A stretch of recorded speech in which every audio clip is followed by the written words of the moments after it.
Welcome to The Art of Medicine, the program that explores the arts, business, and clinical aspects of the practice of medicine. I'm your host, Dr. Andrew Wilner. Today, I'm pleased to welcome Matt Holgotz-Hetling. Matt is a journalist and the author of the new book, If It Sounds Like a Quack. In this book, Matt highlights the lucrative field of pseudoscience and pseudocures that is perplexingly pervasive in American culture. I learned about Matt from a recent op-ed piece he wrote in the New York Times. He discusses the ironically named medical freedom movement, and that really caught my eye. I've read Matt's book, and I'm eager to chat with him. If you're interested in U.S. health policy, please listen in. You won't be disappointed. But first, a word from our sponsor, locumstory.com. Locumstory.com is a free, unbiased educational resource about locum tenens. It's not an agency. Locum Story answers your questions on their website, podcast, webinars, videos, and they even have a Locums 101 crash course. Learn about locums and get insights from real-life physicians, PAs, and NPs at locumstory.com. Now to my guest. Welcome, Matt Holgotz-Hetling. Thank you very much for having me on, Dr. Wilner. It's an absolute pleasure and honor to speak with you. Yeah, Matt, I'm thrilled. I found out about you in the New York Times. I read the article and I said, boy, this guy, he's thoughtful and he wrote something interesting and I'd love to talk to him. So I tracked you down and you responded. So there you are. It's amazing. So I got you now. For those of you watching YouTube, you'll see that Matt is in his usual office there.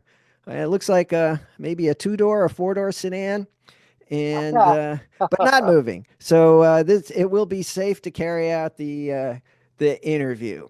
So first, Matt, journalism. I worked 10 years as a full-time medical journalist. I went primarily to medical conferences to see what was new, breaking news, new discoveries, and interviewed the authors, often colleagues of mine, and made a full-time job out of it. And then I went back into clinical practice. So I'm very partial to journalists. Tell me a little bit about your typical day. Yeah, absolutely. And first, let me just say about your history in medical journalism, which I did not know about. The fact that you had sort of like the degree and the journalistic credentials going for you at the same time must have given you just sort of like a really unique and superior window into that work. And one of the problems that I sort of highlighted in this book and elsewhere is sort of the inability of those who make the science in medical fields and in other fields to control the interpretation of that science. So often we see, sort of like sensationalized news or news that is presented with sort of like an agenda, whether that's, natural bias within a news agency or from just an out and out agenda driven organization trying to report on the science of what is really underlying our medical evidence-based treatment system. And so hats off to you for doing that. My typical day is actually, now to answer your question, my typical day is spent parenting. My wife and I, we tried for about 10 years to have children unsuccessfully. Finally, thanks to the miracle of medical science, we were able to conceive through IVF, not once but twice, and now I have two young children at home. I have a fantastic 3-year-old boy named Perrin, like the bird, and a 9-month-old daughter named Egret, like the other bird. And the three of us spend a lot of time together, and so there are days when I'm able to actually devote my time to my writing career, and this is one of them. So I was really sort of overjoyed that we could connect and I could get out of that, spoon feeding headspace for a little while and come talk with an adult. Well, it's my pleasure. So I guess your day varies. Now, are you out and about most of the time, or are you like researching things on the internet, or are you going out to interview people? When I'm doing my journalism work, yeah, they're really sort of almost like seasons that are associated with the production of a book. So early in the process, I am sort of doing a lot of online research, but more importantly, I'm out there talking to those first person, collecting those first person interviews that are sort of like the blood and bones of any good book, right? So I'm out calling, in this case, a lot of fringe practitioners who have come into some sort of a conflict with the medical establishment, and I'm talking to experts in the medical establishment, and really just sort of trying to fumble my way through what is at first a very sort of strange terrain, and then as I get more familiar and comfortable with it, I'm able to sort of hone my focus and zero in on those topics. And once I get to that stage, then I'm really spending much more time writing and doing sort of like online research or making phone calls to sort of plug holes that I've identified in my worldview and knowledge. And then at the end, it's just all writing, which is sort of when it's quietest and in some ways the nicest, but because then I'm really able to sort of hone uh, my own writing into something that I can be proud of. Yeah, so I think that's something people don't realize about writing. They say, "Well, we're going to write. You just sit down and write." But actually, a lot of the writing is done before the writing begins. you know, and Yes, and I find that very hard because yeah, I'm anxious to start writing, but you can't write really until you know what you're going to at least have a clue what you're going to say, and that requires collecting a lot of information, which is not an efficient process usually. Um, yeah, and my press is actually less efficient than most. I think I tend to collect far more information than will actually appear in the book, and um, go down a lot of sort of false rabbit holes before I start to find my footing. And that's got some upsides, but the downside is that it's very time costly. Yes. You know, I want to go back to what you were talking about way at the beginning is that I noticed that what you said is exactly true. When I worked as a medical journalist, and I was often in those days, this was pre Zoom and sort of everybody was on site, I would go to the press room excuse me, and I would go to the press room and there'd be, 50 or another 100 journalists in the press room. And I would ask questions, and journalists are trained to ask, well, what did you do? And why did you do it? And how did you do it? And when did, the sort of 4 or 5 W questions. But I found that I could read between the lines. And so I could ask kind of, deeper, more insightful questions like, well, why didn't you do, X? And that an untrained, a non-medical journalist might not be able to ask. And I think it really is, and this is sort of leading into your book, that it really is important for the communication of information to kind of everybody be on the same page, if you will, for the doctor who may or may not be a great communicator to be talking to a journalist who actually understands what he's talking about, who can then translate it into a way without another agenda. And I'll give you a great example, a recent example that has nothing to do with medicine.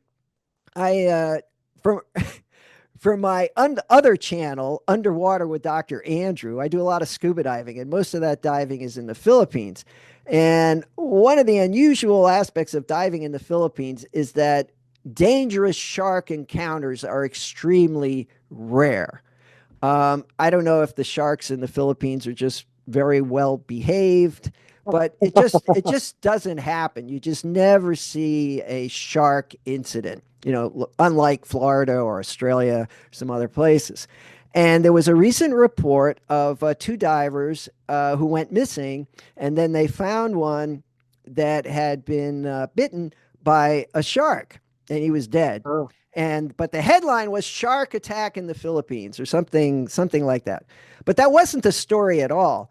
What had probably happened, and this was what I explained to my wife just from what I read, and sure enough, there was a news article that followed up a few days later with the same sort of theory, is that both divers had died and were out of air and had gotten swept up in some currents and really weren't familiar with the terrain. And the shark probably had sort of chomped on this guy after he was dead, is the most likely scenario. But the headline was Shark Attack. And it's sort of not untrue, right? The shark did attack, Right. but the guy was already dead. So I just thought that was like a glaring example of how the facts can be true but distorted. As a journalist, I'm sure you appreciate that.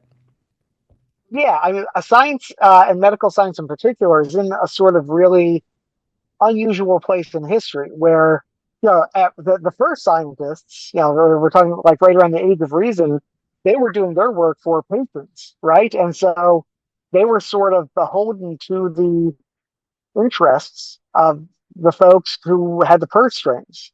And only after, more than hundreds of years later, did they really sort of like achieve that um, place inside institutions where they could practice their craft of science objectively, right? Only when there were public universities and research institutions that had capital, but that had results that were largely divorced from the capital, or, from where those funding sources came from, like say the taxpayer, which allowed them to be very, very objective. But that also puts them in a position of um, that same separation allows for the public to start to mistrust the results of that science. I don't, the average person of the public probably doesn't know a scientist. And when they try to read the science directly, the field has become so jargon laden that they can find it impenetrable. And there is sort of like a real cultural difference between the scientists and the lay member of the public. And all of those factors sort of make it a field that's ripe for misinformation of the type that you just described, which is probably more or less innocuous. Shark attack. I want to get some clicks, but also to these sort of special interest groups that go out and they capture that messaging. In the 1900s, when a scientific report came out, it was largely interpreted. Actually, this is more like the 1800s. Largely interpreted by special interest groups. So, creationists would go out and they would parse all the scientific literature looking for stuff that supported their worldview. And then, atheists would be doing the exact opposite, right? And sort of putting out a more secular interpretation of the science. And those folks were largely the standard bearers for how the public received that information. And so in the early 1900s gave rise to some of these fair broker journalist organizations like National Geographic and Popular Science that first sort of brought that messaging in any sort of respectable way to the public.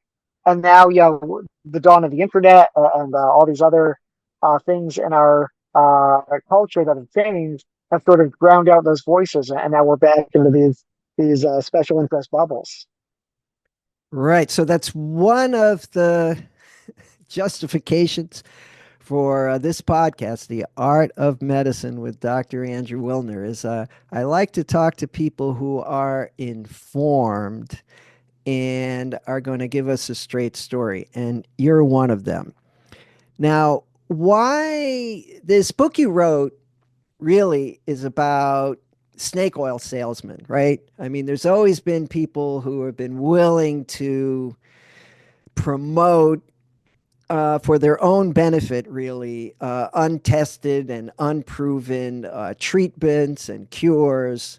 The classic one being, snake oil, it'll make you feel better. I mean, everybody has ailments, might be depressed or have an ache or a pain or dying of cancer. There's a whole range, but we're all looking for something that's going to make us better. And as much as there's been enormous scientific advances, not the least of which is antibiotics and vaccinations, there are still many things we can't fix, which leaves a wide opening, right, for people who are going to offer something that is a cure-all. So it's a pretty big topic. How did you decide that you were going to spend a few years of your life trying to sort this out?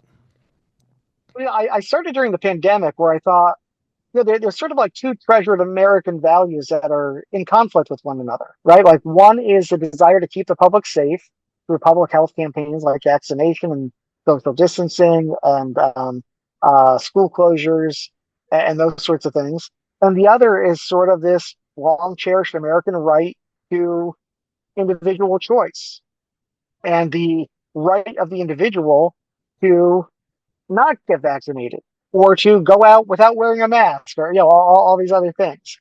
So a lot of people felt very affronted by the public health recommendations, and a lot of the public health folks were very affronted by these yahoos who were running around opposing their recommendations.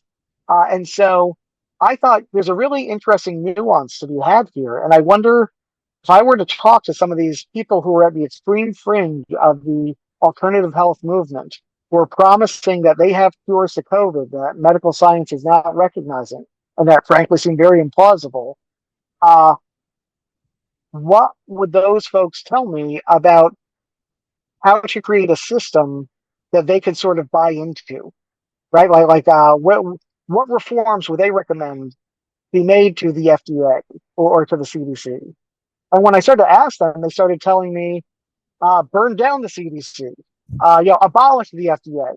Their answers had no nuance whatsoever. And so then I sort of changed tack a little bit and shifted into exploring how these people, many of whom seem to have started off with more or less good intentions about what they thought legitimately was a cure-all, um, into these sort of cultural warriors who were taking up this medical freedom mantle and vowing, to burn down the CDC. And so I identified some really compelling trends that applied to all sorts of these wacky practitioners that I spoke to for the book. There's the guy who thinks he can cure cancer with baking soda injections. There's a woman who can cure everything with leeches. Uh, Guy who retired dentist from South Dakota who thinks they can cure everything with lasers. The folks who sold a bleach solution, bleach based solution to their followers, and on and on. Right, the one true cure is what you call The it one true cure. in the book. So I had a few questions about that. And I don't know if they're even answerable. I mean, it is not a coincidence that they were trying to get rich. Okay. Right, right. One guy was, he had a cure for cancer, and you came and stayed at his estate in California for $2,000 a night, and you got very expensive treatments. That's the one you reference in your New York Times article where the woman later died, right? And I want to talk about Yes. that also. But do you think in their hearts that they truly, truly believed in this stuff, or do you think they knew they were scam artists? you know, I, I mean, I think, yeah, it's a great question, and it's one that can never be answered with 100% satisfaction because these folks don't tend to leave deathbed confessions. But I do think that for the most part, I think that I think that they had fooled themselves. Yeah, so I think that for the most part, a lot of these people started off, yes, they wanted to make money, but they thought that the product they were selling was legit. I think most of them did have good intentions at one point, where they had what they thought was a medical advance. They got the dollar signs in their eyes. They bought into this idea, this really wonderful idea that they had come up with something that was going to better humanity, right? And once they started talking about that, um, boy, we all have egos, don't we, Dr. Wilner? And when your ego is telling you that you can eradicate cancer, um, with herbs or some other, implausible method, you want to believe that very, very badly. Your brain will help you to cherry pick the information that reinforces that belief. It will screen out the information that does not reinforce that belief. And you're not only going to have your personal identity wrapped up in this idea, but your finances also get wrapped up in this idea, right? Like if Robert Young can't cure cancer with baking soda injections, then he has to stop having people at his Miracle Ranch and getting $2,000 a month from them. And that was sort of a, a dynamic that described pretty much all of the healers that I spoke to. So they were so shaken by or so, I'm sorry, they were so deeply attached to their beliefs that they clung to them even when things started to go bad for them and they collided with the establishment and began to get sort of legal heat. There's one guy that I spoke to. He's the founder of the so-called Church of Bleach, who I spoke to him in prison. And he's in a Colombian prison for fraudulently selling his miracle mineral supplement, what was the name of his cure. And what's he doing in prison? He's treating fellow inmates with That's right. Yeah, that was great. his junk, right? And he's not stopping. There's no stopping them once they sort of like get beyond a certain threshold. Yeah, I was going to say, I think it's a strange phenomenon that they believe in themselves. And normally, that helps make you successful when you believe in yourself. But it gets to the point where you alluded to confirmation bias, right? That whatever is working, supports your theory, and then whatever doesn't support your theory, you don't pay attention to. But they become totally deluded that in fact this really does work, to the point which also makes them much more effective salespeople. When you have some guy knocking on your door, and you can tell he believes down to his core, of the second coming is going to be on Wednesday. You start to give him the benefit of the doubt because you see he has no doubt whatsoever, and that's what happened to these people. But what I wanted to emphasize though was the other side of this, which are the followers. It's like, why is anybody paying any attention to these people when what they're selling is clearly fraudulent?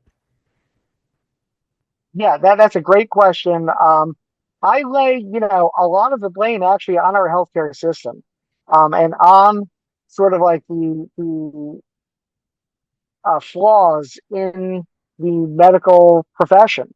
Um, we have a system that is not easily accessed to some people. We have a system that is sort of it's a little demeaning. It's a little dehumanizing to go to a hospital and wear a paper gown and answer the same questions about, what your birth date is over and over again. And I know that our medical professionals recognize this and try to mitigate it. But there's also sort of like this cultural gap between a lot of the practitioners who, through the active and successful campaign of the AMA, have formed sort of like the most successful salary wise profession that somebody can hope to train themselves into in the country, right? And so the American system is creating a space through its flaws, and we talk about the Byzantine insurance system and all of that as well, and so some bad actors and lack of transparency and everything else. And so what all those things do is they drive people into a space where they can fall prey to these hucksters, right? If we had a perfect healthcare system, then nobody would need the hucksters because nobody would be interested in something that doesn't work. But what they're selling a promise that they cannot keep. They're selling a friendship that is based on money, right?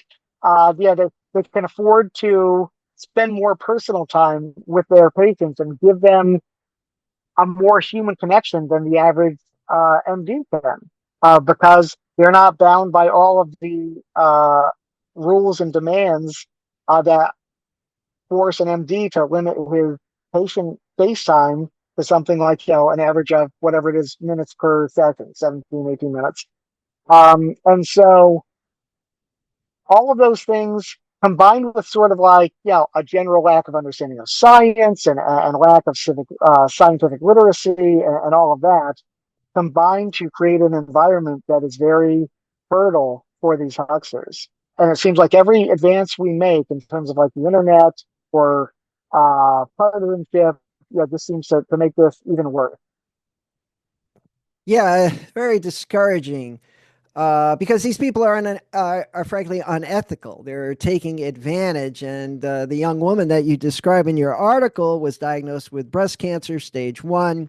She did have it removed. Her chances of survival were 90% and plus if she followed up with radiation and chemotherapy as needed. She didn't follow up. She wanted some holistic cure. She spent a fortune on it. And then when it wasn't working, the answers from the purveyors of it is like, well, you're not doing it right, or you're not taking a big enough Mhm. dose, or, the blame was on the patient with no thought that, well, gee, maybe there's something wrong with the treatment. And finally, she realized, when this cancer had metastasized to the rest of her body, that this other treatment, the alternative therapy, was not working.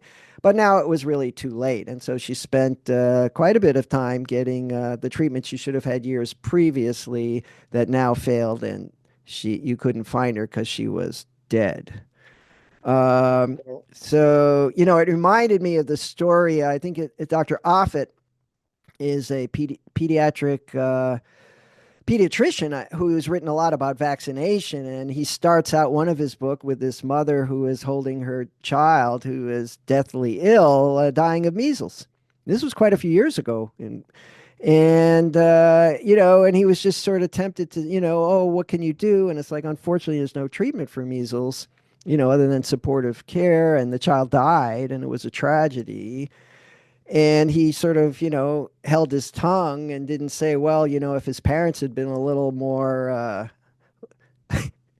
a little attentive to the realities of life, you would have vaccinated your child and he wouldn't have died. Um, that science has a role. And it became very trendy recently to attack the FDA, the CDC. These are government agencies that are imperfect but have a purpose, and the purpose is to protect the public. And when you get a prescription medication with there's a little package insert, and it shows exactly what the testing was for this medication, and it had to the clinical trials and what its side effects are with percentages. A lot of time and effort went into preparing these and getting them approved. And when you buy a supplement, for example, that is not regulated by the FDA, you don't get any of that. There might be a label that says what's in it, and when people have tested those, vitamins, for example, they often find that that's not at all what's in them. There's just no quality control whatsoever. That there's an important role for agencies like the FDA, and it does not extend to supplements, which I think you agree that is a gigantic loophole. Oh, absolutely. Absolutely. Yeah. The changes to the law in the 1990s that allowed for almost total deregulation of the supplement industry have been the biggest thing for quacks and the worst thing for the public health that I can imagine. The just to springboard off what you were saying, one guy that I spoke to was a vegan activist, and his name was Herbivore. He had his name legally changed. Yeah, I love Uh, that. That was great. yeah, Herbivore. Yes. he he sort of like embarked on this quest, this really like springing from his like high principled beliefs, so the same ones that led him to sort of like pursue natural living and avoid the eating of animal products and all that. Got him obsessed with this idea that one could find an all natural alternative to Viagra, Hmm. right? And so Herbivore travels the world chasing down sort of like traditional folklore and traditional beliefs, looking for that herb. And he's taken a lot of herbs in a lot of places um, that will create in him the same effects that Viagra has. Looking And for herbs in all the wrong places. Okay. looking for herbs in all the wrong places, right? Right. And then he's one day he's running a call. He's also like a big like email spammer type guy and like a call center manager entrepreneur.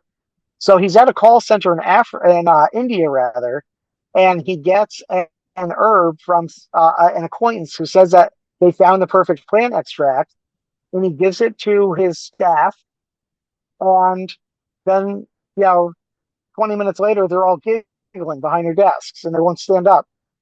So he thinks he's found it. This plant extract works, and he takes it himself, and sure enough, it's just like Viagra, and it's from a plant that is grown only in China. And so a Chinese supplier is sending it to him, and then he's thrilled, and he markets it under the term "stiff nights," and sells out across the nation. He sells millions of these things until somebody took it and died, and the FDA looked into it and found out that that mystery ingredient from China was actually the same chemical that's the basis of some of Viagra's competitors. So it was a drug, in other words, and it was a drug that was in this supposedly all natural product in an amount that was not safe.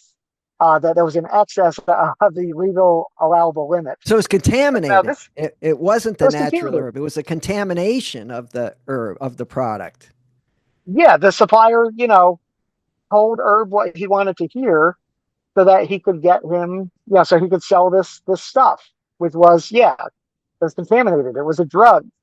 And Herb, bought it and marketed it, and then, things didn't go very well. And so those regulations protect, not only the public but also the seller, right? Because Hmm. here's a guy who actually thought that he was doing something. And so I think, the industry needs to do more to sort of, or rather the government, our public policy needs to do more to sort of reward the supplement makers who are actually trying to do it the right way, who have injected a fair amount of ethics into what they do and are selling vitamins without, fraudulent, blown up claims, and to penalize those who do not. Yeah, and people don't realize that counterfeit medications are a huge problem in other countries. I mentioned Philippines earlier. Many people do not want a generic medication in the Philippines because it may well be counterfeit. It's not that it's an issue with the generics, it's that this may not be the medication at all because their system of, inspecting medications is not as rigorous as ours. So protecting the public, as much as it sounds paternalistic, can be and goes against a little bit the medical freedom ethos is very, very important. Absolutely. Yeah, when you buy a supplement in an unregulated industry or environment, you're not only trusting the guy who sold it to you, but you're trusting the supplier who gave it to him, and you're trusting everyone along his supply chain. And you really have no basis or reason to do so, other than that, maybe somebody took it and didn't get sick. But those supplements have had all sorts of horrific things in there. Everything from rat poison to rat birds and to printer ink, and there's just no reason to have any faith in the brand or the market of some of these smaller operations in particular.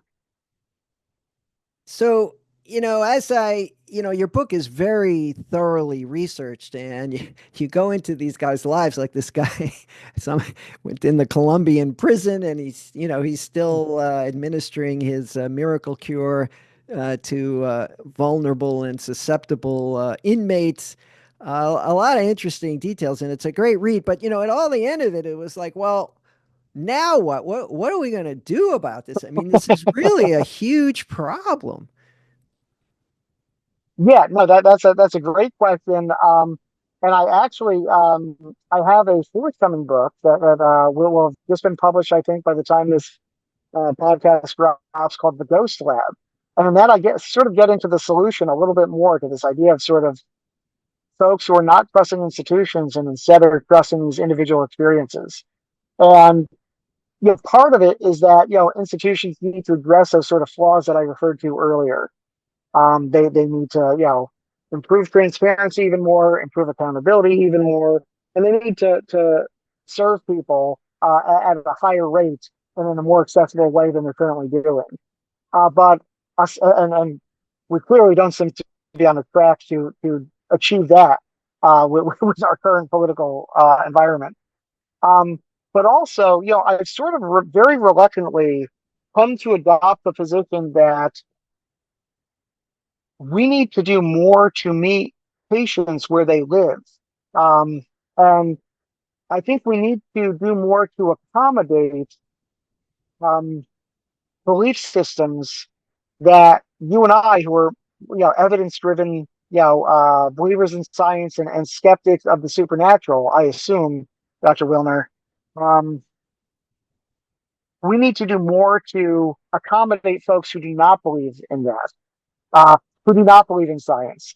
We are humans, right? And the idea of believing in sort of narrative over fact is a very human thing.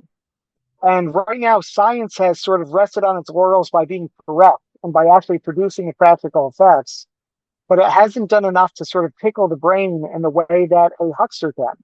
And I think that in order to do that, um, they can be more welcoming of people with these sorts of anti-institutional beliefs by sort of getting off the high horse and stopping the sort of aggressive debunking.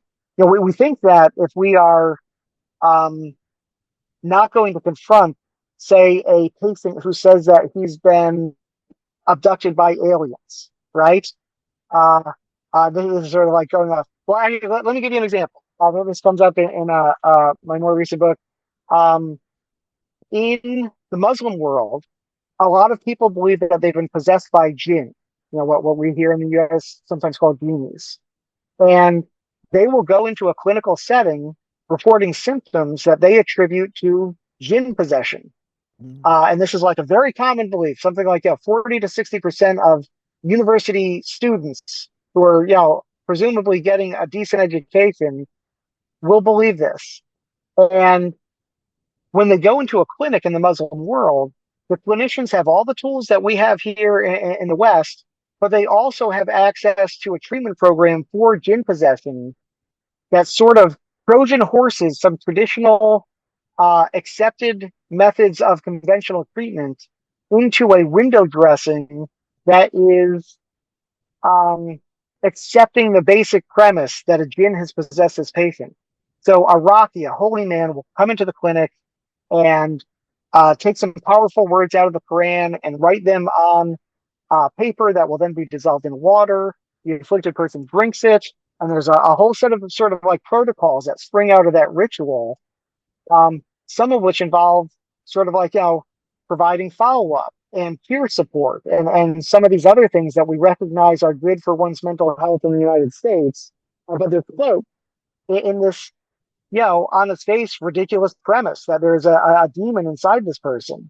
And what they find is that that is an effective treatment for many of the symptoms that we would treat otherwise in the West. That it's comparable, whether it's the combination of sort of like that social support and follow-ups and checking in process, or whether it is the placebo effect or some of a whole host of other similar related effects.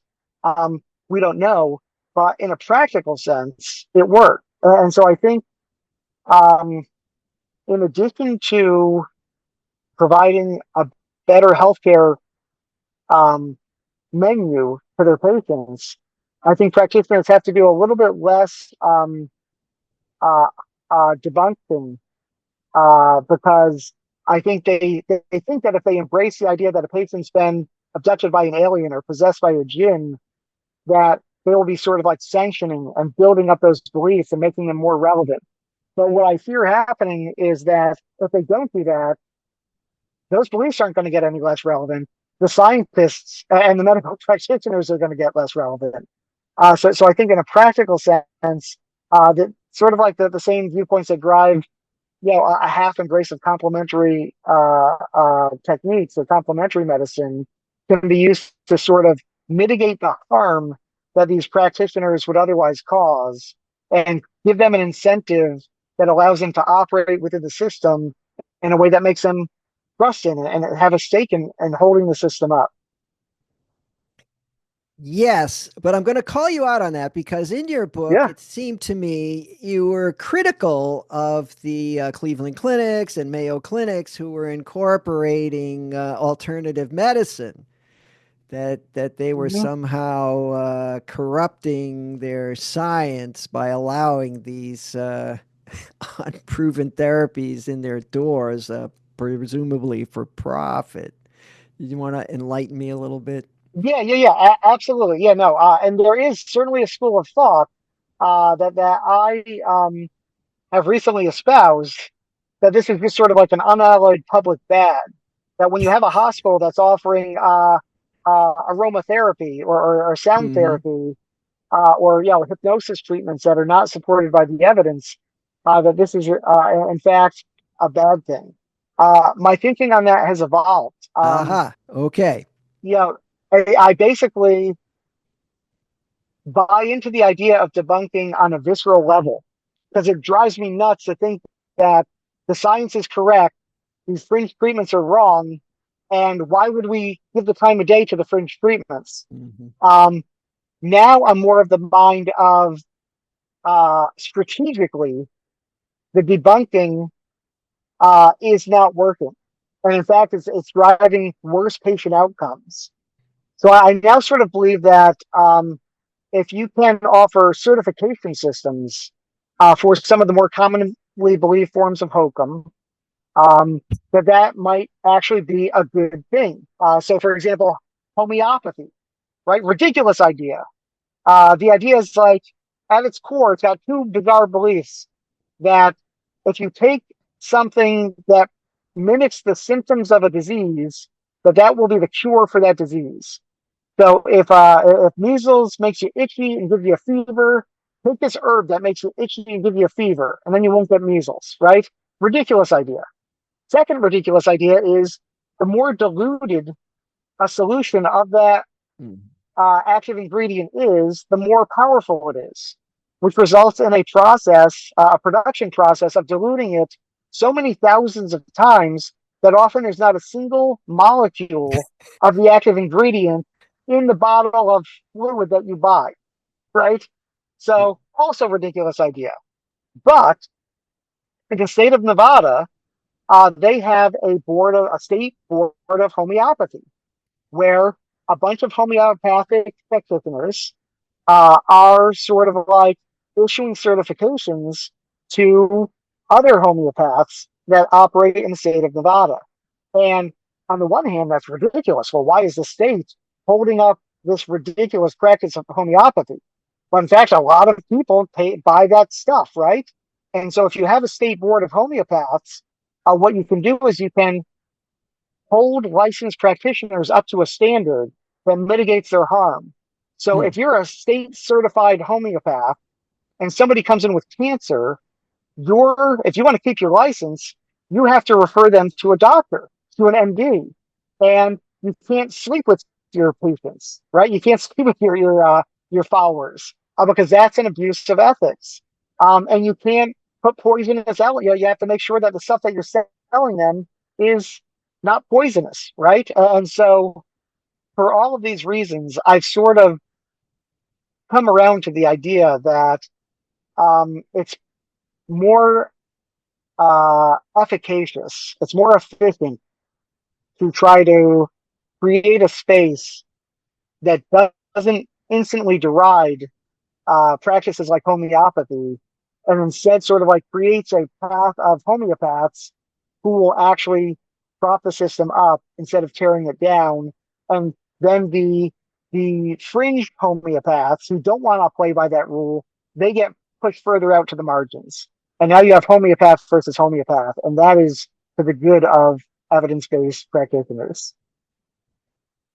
There's a phenomenon in medicine where patients may have a very strong belief that they're ill with a particular disease.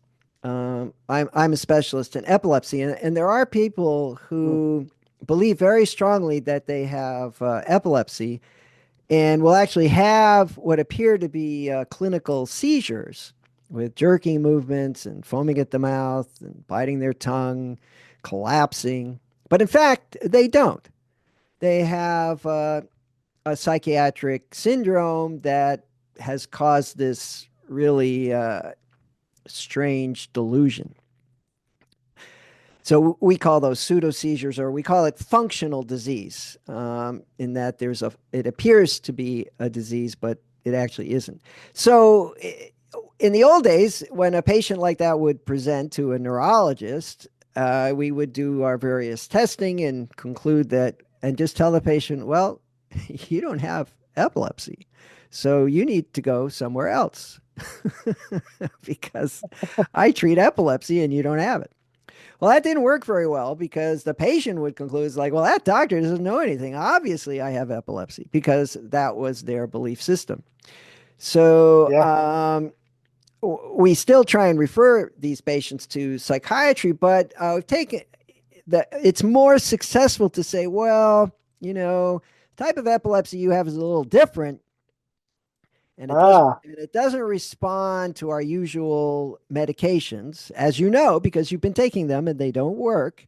So we're going to try some other treatments like physical therapy, and that approach. Well, it's not 100%, but it does work better, because I was trying to get back to the belief system, that if you have a strong belief system like your patients who are possessed, and you simply tell them that they're wrong, then you don't get anywhere, because you don't have enough credibility for them to go, oh, really, doctor? Okay, I guess I'm not possessed, right? That's usually not going to be what happens. They're usually going to say, well, this guy, he doesn't know anything. Of course I'm possessed, and because that's their culture. So it's a little bit like, it's a little bit on a slippery slope, like a placebo treatment, um, where you give something that does not have active ingredients. And yet, because it's presented in a certain way, it can, in fact, have activity. So, the human brain and mind complicated. Um, but it is so distressing to me when I see people who refuse to accept the scientific method and die because of it. There was a really heartbreaking case in your book of a family that was very religious, mm, and their poor child was getting sicker and sicker by the day, and turned out to have new onset diabetes, and glucose was going sky high, and the patient became catatonic and listless, and they felt that prayer could fix anything. And they got everybody they knew to throw in some prayers, but the child continued to get sick until finally somebody called EMS, and the child died on the way to the hospital. I mean, it was completely mm. preventable death. That's heartbreaking. So, I think we don't have to say that the scientific method is the only way to look at things, but it's a good place to start. Yeah, yeah, absolutely.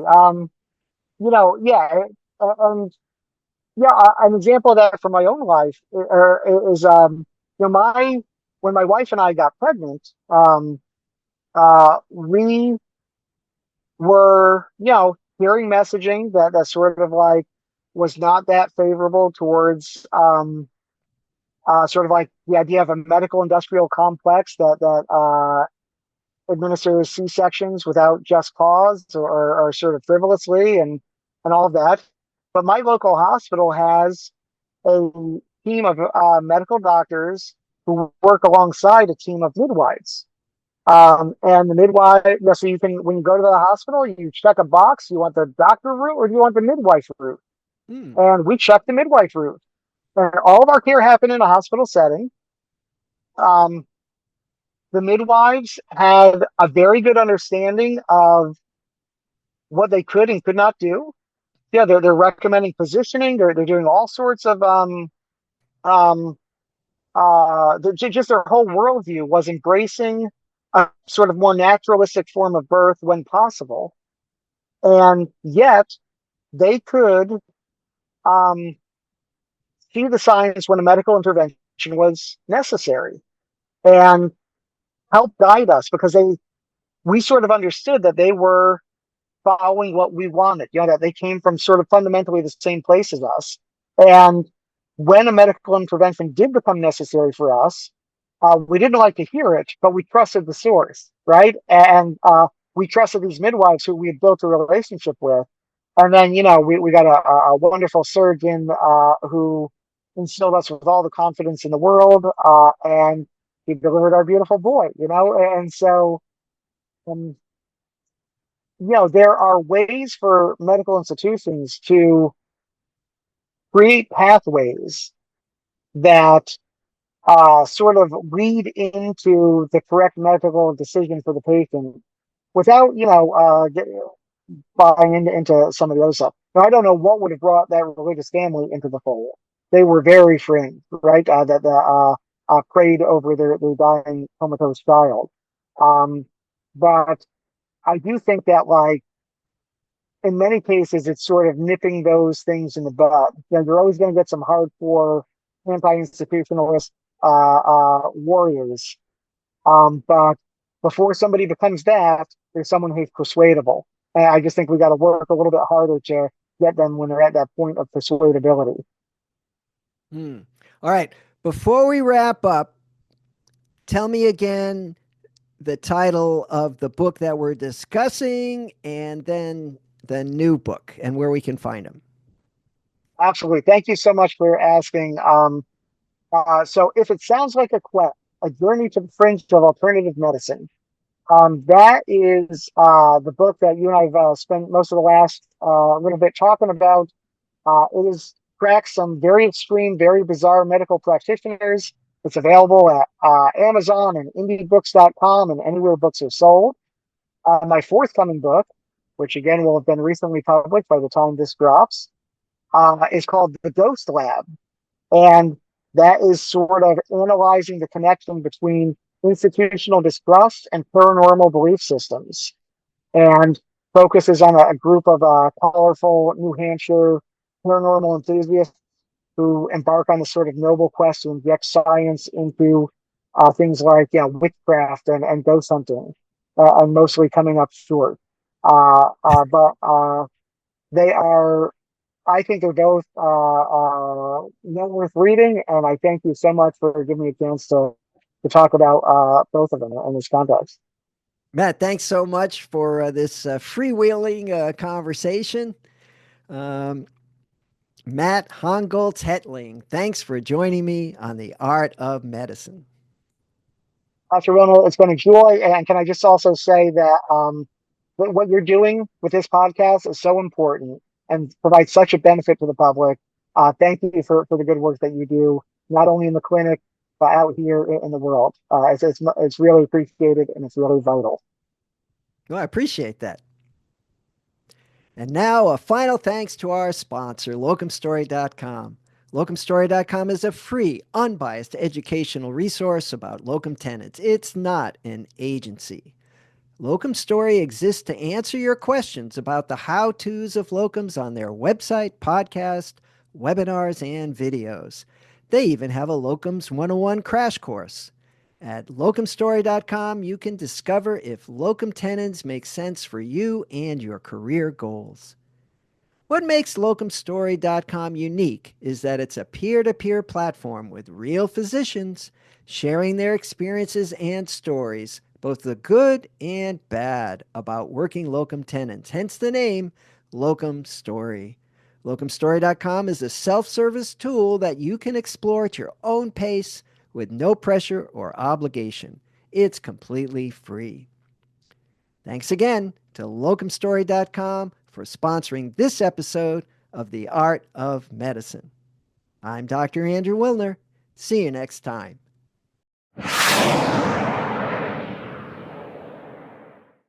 This program is hosted, edited, and produced by Andrew Wilner, MD, FACP, FAAN. Guests receive no financial compensation for their appearance on The Art of Medicine. Andrew Wilner, MD, is Associate Professor of Neurology at the University of Tennessee Health Science Center, Memphis, Tennessee. Views, thoughts, and opinions expressed on this program belong solely to Dr. Wilner and his guests and not necessarily to their employers, organizations, or other group or individual. While this program intends to be informative, it is meant for entertainment purposes only. The Art of Medicine does not offer professional financial, legal, or medical advice. Dr. Wilner and his guests assume no responsibility or liability for any damages, financial or otherwise, that arise in connection with consuming this program's content. Thanks for watching. For more episodes of The Art of Medicine, please subscribe. www.andrewwilner.com